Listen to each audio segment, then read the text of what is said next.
Bonjour encore et merci beaucoup. Félix, avec son peuple, seul contre tous. Voilà la situation telle qu'elle se présente. Va-t-il réussir? C'est une très grande question. Alors, depuis que vous allez remarquer une chose, depuis que Félix est au pouvoir, il ne vit que des conditions très difficiles. En tout cas, je vous dis la vérité, il ne vit que des conditions très difficiles depuis qu'il est au pouvoir. Il est toujours sauvé un peu en dernière minute par une situation qui est désespérée. Je vais vous donner plusieurs cas désespérés. Rappelez-vous quand Félix a eu le pouvoir, avec FCC Cash, il était dans le désespoir. Tout le monde disait que Félix ne fera pas longtemps. Parce qu'il n'avait pas la majorité au Parlement. Et il va faire juste les figurants. Kabila avait verrouillé toutes choses. Kabila savait qu'il va revenir. Je ne vous dis pas adieu, mais je vous dis au revoir. Vous vous rappelez ce que Kabila avait dit au Zimbabwe, je pense. Je ne vous dis pas adieu, mais je vous dis au revoir. Donc je reviendrai bientôt. Kabila savait exactement, il avait tout calculé. Il savait qu'il va revenir d'un moment à l'autre. C'était juste pour diminuer la pression occidentale, diminuer la pression américaine, et Kabila savait qu'il va revenir. Cette première pression sur Tshisekedi, en tout cas, elle était très forte, de sorte que Félix risquait la haute trahison et puis la déchéance en étant président. Il a échappé à cela. C'est pas pour rien que Fayoulou l'a traité de pantin. Il dit Félix c'est un pantin. Un pantin de Kabila, il ne fera rien sans Kabila. Ce n'est pas Félix qui dirige, c'est Kabila qui dirige. Vous vous rappelez, non? Personne ne lui a donné la chance. Et pourtant, il a renversé la tendance. La tendance a été renversée. La deuxième équation qui a été difficile à Félix, c'est la prise de Goma. Tout le monde a dit que c'est fini pour Félix. Goma vient de tomber. Pourquoi? Le même Félix venait de faire des grandes déclarations en disant Goma ne tombera pas. Goma ne tombera pas. Pourquoi? Il était très rassuré de tout ce que ses chefs d'armée lui avaient dit. Alors que ces chefs d'armée étaient en train de travailler avec l'ennemi. Wamunda a été honoré par la France, à l'ambassade de la France. Vous comprenez?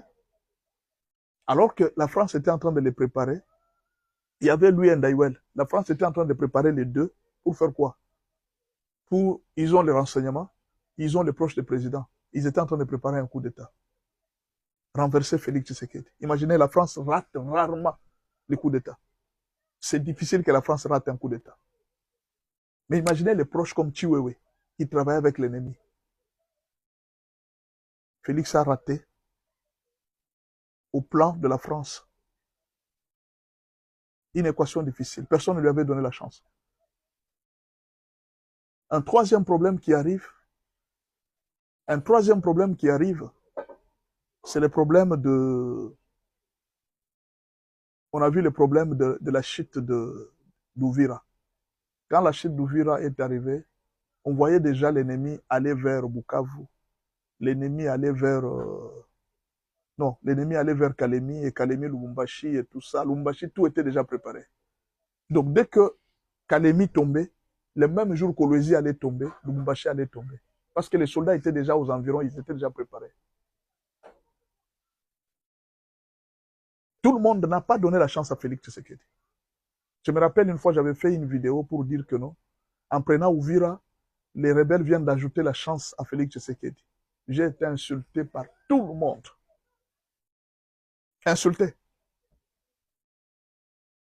Un fou joyeux, le fou du pasteur, le fou du président. Mais au finish, ils avaient effectivement donné la chance au président Félix Tshisekedi. Il y a eu des résolutions qui sont venues. Et aujourd'hui, Félix continue. Au moment où je parle, il y a un autre plan. La France et la Belgique ont décidé de mettre Félix à l'écart. Ils ont mis la pression sur l'Angola, ils ont mis la pression sur Ndaïchimier. Ils sont avec Kagame. Que tous les présidents qui environnent Félix puissent l'abandonner, afin que Félix se retrouve seul avec son peuple. On va voir comment il va se battre s'il est seul avec son peuple. Alors, au moment où je parle, la France collabore maintenant avec les ennemis du pays. Tous ceux qui sont là que vous voyez, tous ceux qui combattent, oh non, constitution, changement de constitution, la France est en train de collaborer. Est-ce que vous savez qu'au Zimbabwe, on vient de changer la constitution et on vient d'ajouter les mandats au président actuel jusqu'en 2030? Ils ont ajouté son mandat et au Zimbabwe, c'est encore pire. Si c'est qui vient de se faire au Zimbabwe, ça se fait au Congo, vous allez pleurer, les opposants vont pleurer.